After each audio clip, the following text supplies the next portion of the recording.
Exercise number 13 start. Sir, as we look at our imports which have increased by 9 to 10 times of our exports, we find that the major elements which have led to this shooting up of our imports have been first crude oil and petroleum products which occupy now 70% of our imports.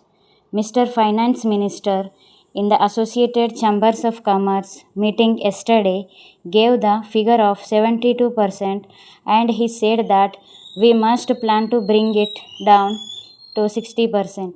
So the major components of our huge import bill are first the petroleum products and crude oil, and second the group of other items of maintenance such as fertilizers, edible oils, cement, etc.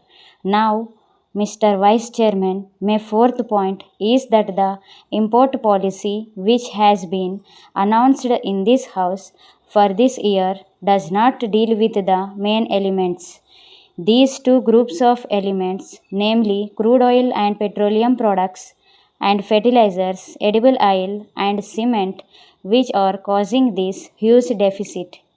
We have got a good import policy, but it has nothing to do with the elements which are causing the main mischief in our trade balance.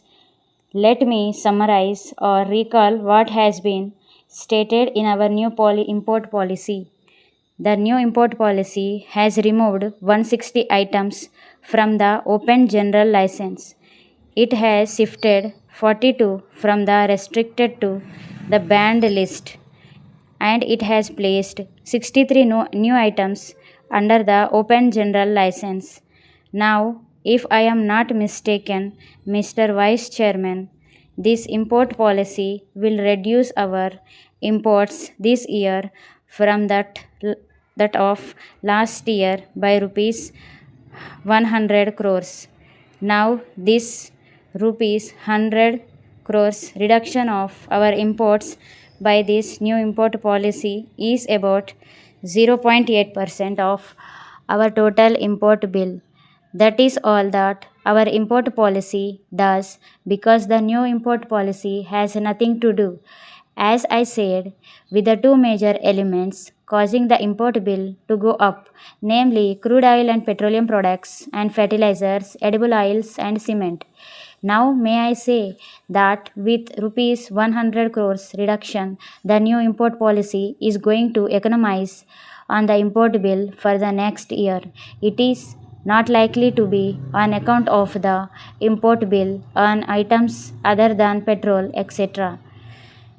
If the finance minister is right, if the government is right, and the president's address is right, there is going to be an upsurge of 10% in industrial development.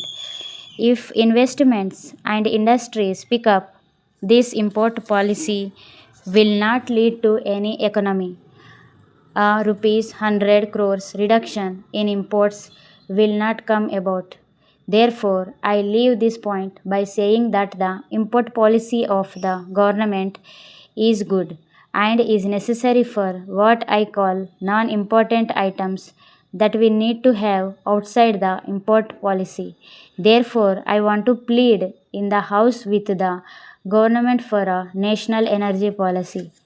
Mr. Vice Chairman, I am one of the economists who has studied the energy problem and published a possible national policy under which there can be at least 25% economy in the next year in our use of crude and petroleum products.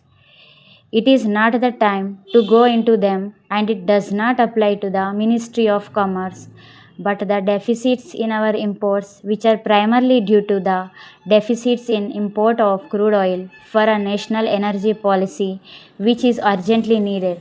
Once again, would plead for this, as this is one of the means of getting our imports in some sort of in line with our exports. As far as fertilizers, edible oils, and cement are concerned, I do not see any reason why we are continuing these large and increasing imports of these items instead of utilizing the existing capacity of our units fully. The story of capacity utilization in fertilizers and cement companies for the last year makes sad reading. Therefore, outside the import policy, the government needs to take action on these two groups of items, the crude oil and petroleum and the fertilizers, the edible oils and cement, to make us more self reliant and self sufficiency in our production as one of the means of having of our in line with our exports. My fourth comment, Mr. Vice Chairman, is with regard to our exports. We have planned in the seventh plan for exports amounting to rupees 9,800 crores, and the new policy which has been set forth comprises of more items placed under open general license control on a large number of units removed. 12 items added to the ban list, making a total of 71 items and 3 items decanalized also. This gradual taking away of controls shall help the industry to grow in the right directions as envisaged in the budget.